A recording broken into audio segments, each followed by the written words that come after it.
1400 కోట్లు ఇవాళ BRS party అకౌంట్లు ఉన్నాయి కదా, అవి క్విట్ ప్రోకి కింద వచ్చినాయి కాదా? అవినీతి సొమ్ము కాదా? ఆంధ్ర కాంట్రాక్టర్లు ఇచ్చినాయి కాదా? పంచండి. అవినీతి సొమ్ము అంతా కూడా అమరవీరుల కుటుంబాలకు పంచండి. కుటుంబానికి ₹1 పంచండి.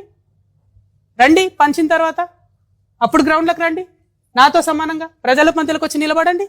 ఇలా ఒంటరిగా నేను పోరాటం చేస్తుంటే మీరందరూ డబ్బులు పెట్టుకొని వచ్చినటువంటి అనేకమైనటువంటి అవినీతితో వచ్చినటువంటి అనేకమైన అంశాలను పెట్టుకొని నన్ను ఇబ్బంది పెడతారేంది? కేటీఆర్ గారు వారి స్నేహితుడి కోసం పర్మిషన్ ఇవ్వడానికి మరి ఎన్ని రకాలుగా అదలా బదిలీ జరిగిందనేటటువంటిది అన్ని పత్రికలలో చాలా ప్రముఖంగా వచ్చింది. ఇన్ని రోజులు నేను చెప్పలే చాలా విషయాలు.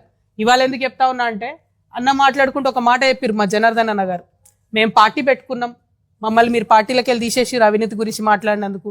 నేను ఆగిపోలేదు కదా, నేను సాగాలి కదా, ప్రజల మధ్యలో ఉండాలనుకుంటున్నా. నేను నా పార్టీ పెట్టుకున్నాను, ఎలక్షన్ కమిషన్ పోయినాను, నా పని నేను చేసుకుంటున్నా.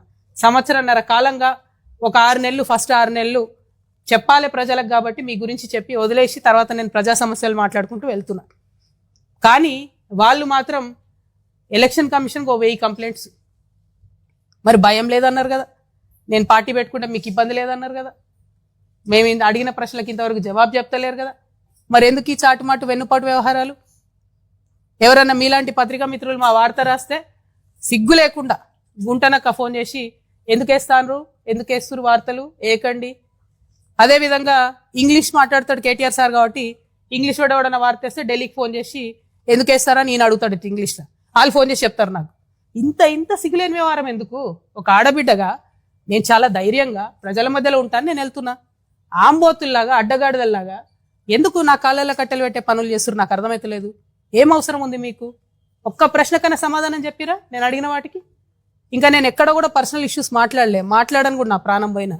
కానీ ఆ బీఆర్ఎస్ పార్టీలో వీళ్ళిద్దరు జోడెడ్లలాగా నడపాల్సిన వాళ్ళు ఇద్దరు కూడా దున్నపోతుల్లాగా ప్రజల ఇష్యూలు మర్చిపోయి కేవలం అవినీతి ఇష్యూస్ మాట్లాడడం, ఇప్పటికి కూడా అడ్డగోలుగా అవినీతి పరులను కాపాడడం. మొన్న నేను ఉద్యమకారుల పక్షాన పోయి అక్కడ ఉద్యమం చేస్తున్నా అండి. ఏం డ్రామా చేసిండ్రు కాంగ్రెస్ బీఆర్ఎస్ కలిసి? అంటే మీకు ఆ పూటకు నన్ను ఆపడానికి, ఉద్యమకారుల వార్తలు రాకుండా ఉండడానికి అయితే కాంగ్రెస్తో జతగడతాడు, అయితే బీజేపీతో జతగడతారు. ఏముంటది నీతి నియతు న్యాయం ఏముండదా? ఒక పార్టీకి లైన్ ఉండదా? పోయి అక్కడ డ్రామా, ఆయన గుంటనక్క కింద పడ్డాడట, ఈయన పోయి ఆయన పరామర్శించిండట. ఏడ కింద పడ్డాడో ఏమైందో అసలు ఎంత విచిత్రం అంటే ఆ రోజంతా మీరు చూస్తే ప్రతి ఒక్కరికి ఫోన్లు చేసి మీరు ఉద్యమకారుల వార్తలు వేయొద్దు. ఎందుకు వేయొద్దు? వచ్చేదా తెలంగాణ ఉద్యమకారులు లేకపోతే? మీరు మాట్లాడతలేరు. నేను ఒత్తిడి తెస్తున్నా కాంగ్రెస్ ప్రభుత్వం మీద, ఉద్యమకారులకు ఇచ్చిన మాట చేయాలని. మీకేం ప్రాబ్లము? మీరెందుకు అడ్డుపడతారు?